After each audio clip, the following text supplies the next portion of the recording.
ব্যক্তিগত শেষ ওভারে তাসকিন আহমেদ যে ছক্কাটা কনসিড করেছেন, এই ছক্কাটার সুবাদে একটা কথাই বলতে হয়, সেটা হচ্ছে ক্রিকেটে একটা কথা প্রচলিত আছে, it's not good length when you are bowling good length on death overs. মানে ডেথ ওভারে গুড লেন্থ আসলে গুড লেন্থ না।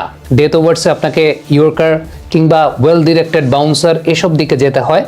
তাসকিন আহমেদ ডেথ ওভার্সে গিয়েও তাকে কোনো ইয়র্কার করতে দেখা যায় না, যেটা আসলে তার এই বোলিংয়ের ইনিংসের একটা কি ফিচার। 40 রান দিয়েছেন, 3টা উইকেট পেয়েছেন, তবে সত্যিকারের অর্থে রানটা আরও কম হতে পারতো, রানটা আরও কম হওয়া উচিত ছিল। হ্যাঁ, 3টা উইকেট পেয়েছেন, সেই ক্রেডিট তো তিনি অবশ্যই পাবেন। বিশেষ করে প্রথম যে উইকেটটা পেয়েছেন, সেই উইকেটটা কিন্তু দুর্দান্ত একটা ইনসুইং ছিল, সেই প্রশংসাটা অবশ্যই করতে হবে।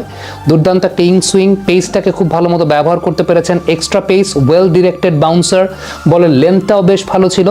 এবং এই জায়গাটা একটা বিষয় বলে নেওয়া ভালো, সেটা হচ্ছে এই যে বলটা মুভ করেছে, সেই বলটা কিন্তু অফ দ্য পিচ মুভমেন্ট করেছে, এবং অফ দ্য পিচ মুভমেন্ট করার পেছনে অন্যতম বড় কারণটা হচ্ছে তাসকিন কিন্তু বলটাকে ধরেছিলেন হালকা একটা ক্রস সিমে। মানে তিনি স্ট্রেইট সিমে বা সিম আপ ওয়েল ডিরেক্টেড বাউন্সার করেন নাই, বলটা ধরেছিলেন মূলত ক্রস সিমে। খেয়াল করে দেখেন, আমরা যদি তার হাতের অবস্থানটা খেয়াল করে দেখি, তিনি ক্রস সিমে বলটা ধরেছিলেন, মানে হালকা ক্রস সিমে। এবং বলটাকে যখন ছেড়েছেন, ছাড়ার পরে সে বলটা কিন্তু স্ট্রেইট সিমে মাটি থেকে আঘাত করেনি, বলটা অনেকটা স্ক্র্যাম্বলড সিমে মাটি থেকে আঘাত করেছে। এবং স্ক্র্যাম্বলড সিমে মাটি থেকে আঘাত করার পর নর্মালি যে বিষয়টা ঘটে, যে একটা বল হয়তোবা এইভাবে খাড়া সিমে মাটিতে গিয়ে পড়বে, কিন্তু এক্ষেত্রে বলটা আসলে এইরকম সাইডওয়েজ সিমে গিয়ে মাটিতে পড়েছে। আফটার দ্যাট বলটা একটা এক্সট্রা বিট অফ মুভমেন্ট করেছে, যে কারণে ওই এক্সট্রা পেস এবং এক্সট্রা মুভমেন্টটা ব্যাটসম্যান কিন্তু একেবারেই প্রেডিক্ট করতে পারেনি। ব্যাটসম্যানের উইকেটের পতন ঘটেছে, এবং তাসকিনকে সেই জায়গাটায় এক্সিকিউশনের জন্য বেশ ভালো ক্রেডিট দিতে হবে। খুব সিম্পল ব্যাপারটা আমি যদি আপনাদেরকে বলি, বা এই বলটা থেকে যদি দেখাই, নর্মালি একজন পেস বোলার বলটাকে এইভাবেই ধরবেন। এই বলটা করার সময় তিনি বলটাকে ধরেছেন আসলে অনেকটাই এইভাবে বলটাকে ধরেছেন।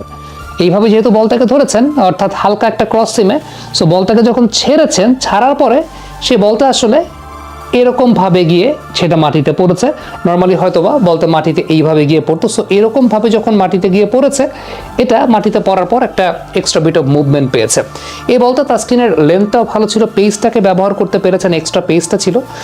আদারওয়াইজ এই ইনিংসে যদি আমরা একটু বলি, তাসকিন আহমেদের লেন্থ ম্যানেজমেন্টের জায়গাটাতে একদম from the very initial stage কিছু সমস্যা তো দেখা গেছে। আপনি দেখবেন যে ভেরি ফুল বোলিং করেছেন, যেই বলটা আসলে ডেথ ওভার্সে করা উচিত ছিল,